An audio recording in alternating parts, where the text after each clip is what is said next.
समझौता दिल छू लेने वाली कहानी। मेरी बेटी समझौता नहीं करेगी। इन शब्दों से पूरा सिलसिला गूंज उठा।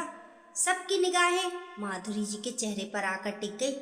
जिस औरत के मुंह से आज तक एक शब्द भी जोर से नहीं निकला, वो आज अपनी बेटी रीना के लिए चीख पड़ी। माधुरी जी की सासू माँ जानकी जी पल भर के लिए हक्की बक्की रह गई। पूरे 40 सालों में माधुरी ने कभी ऐसी तेज आवाज में नहीं चिल्लाई, और आज वो अपनी बेटी रीना के खातिर चीख पड़ी। जानकी जी के जैसा हाल माधुरी जी के पति विमल जी का भी था। आज तक विमल जी ने जो कहा, माधुरी जी और पूरा परिवार बिना एक भी सवाल किए उसे मानते चले गए। पर आज माधुरी जी का ये रूप देखकर वो भी भुचक के रह गए। आज माधुरी जी ने अपने माँ होने का फर्ज बिना किसी डर वर के निभाया। वो नहीं चाहती थी कि जो उन्होंने अपनी जिंदगी में झेला है वही उनकी बेटी रीना भी झेले। इसलिए उसने सबके सामने अपनी बेटी के विवाह का ऐसा प्रस्ताव, जहां समझौते के अलावा कुछ नहीं था, उसे ठुकरा दिया। दरअसल रीना का विवाह विमल जी अपनी मर्जी से अपने दोस्त के बेटे से तय कर दिए थे। घर परिवार सब अच्छा था, पर एक ही कमी थी, लड़का कुछ नहीं करता था। वो अपने पिता के पैसों पर ऐश की जिंदगी गुजार रहा था और माँ का लाडला बनकर इधर उधर घूमता रहता था, जिसे देखकर रीना बिल्कुल खुश नहीं थी। पर अपने पिता की जिद के आगे उसे घुटने टेकने तो पड़े, लेकिन दिल से वो शादी नहीं करना चाहती थी। वो आज के ज़माने की पढ़ी लिखी नौकरी पेशा लड़की थी। उसे कतई पसंद नहीं था कि उसका होने वाला पति निठल्ला हो और अपने पिता के कमाए पैसों पर अपनी बीवी बच्चों की परवरिश करे। इसलिए वो अपनी माँ से कहकर ये शादी नहीं करने का सुझाव देती है। पर माधुरी जी आज तक अपने पति के सामने अपनी जुबान ऊंची नहीं की। कुछ दिनों तक तो उसने भी रीना को वही सलाह दी जो सभी माएँ अक्सर अपनी बेटियों को देती हैं कि कर ले बेटा शादी, बाद में सब ठीक हो जाएगा। एक दिन रीना माँ की इन्हीं बातों से चिढ़कर रीना ने कहा, हाँ तो ठीक है माँ, आप लोग जैसा चाहते हैं मैं वैसा ही करूँगी, पर शादी के बाद ये बेटी आपको कभी वापस नहीं मिलेगी। मैं भी आपकी तरह ज़िंदगी में एडजस्ट करना सीख जाऊँगी। ज़्यादा से ज़्यादा क्या होगा, मैं घुट कर एक दिन मर जाऊँगी, और क्या। और फिर सिसक सिसक कर रोने लगती है। रीना की आंखों में आंसू और उसकी सिसकियां माधुरी के दिल को लहूलुहान कर गई। उसने अपनी बेटी को सीने से लगाया और वादा किया कि कुछ भी हो जाए मैं तेरी शादी वहाँ नहीं होने दूंगी जहाँ तू खुश नहीं रहेगी और तुझे कोई समझौता करना पड़े। रीना का हाथ पकड़कर कहती है, उठ बेटी, चल मेरे साथ बाहर हॉल में, और हॉल में ले जाते हैं। माधुरी के ऐसा कहने पर विमल जी और जानकी जी दोनों भड़क गए, और विमल जी भी चिल्ला चिल्ला कर कहने लगे, मैंने जो कह दिया वो कह दिया।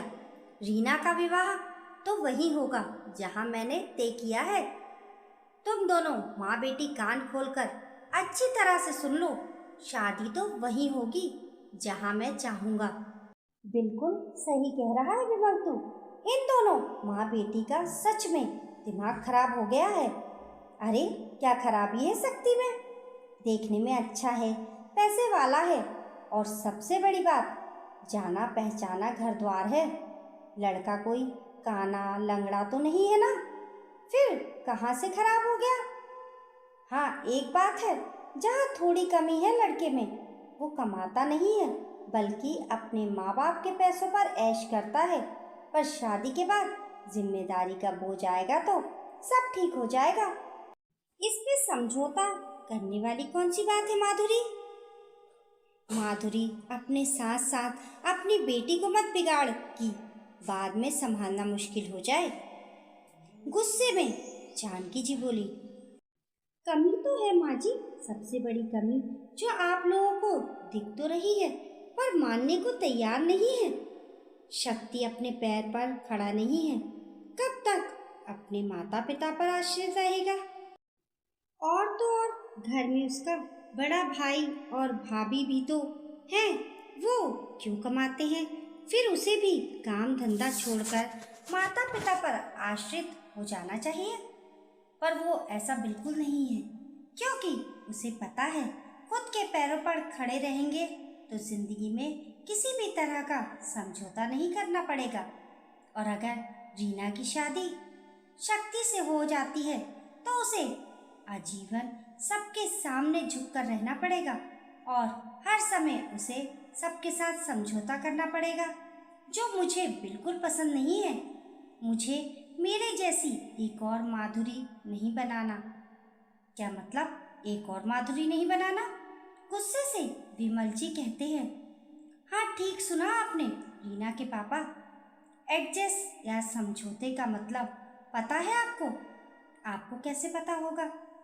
आपने तो कभी किया ही नहीं, तो कैसे पता चलेगा? चलिए मैं ही बता देती हूँ।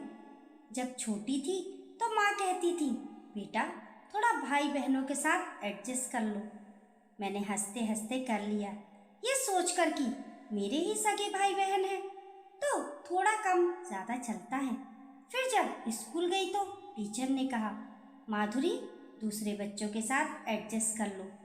वहाँ भी बिना कुछ बोले एडजस्ट कर लिया।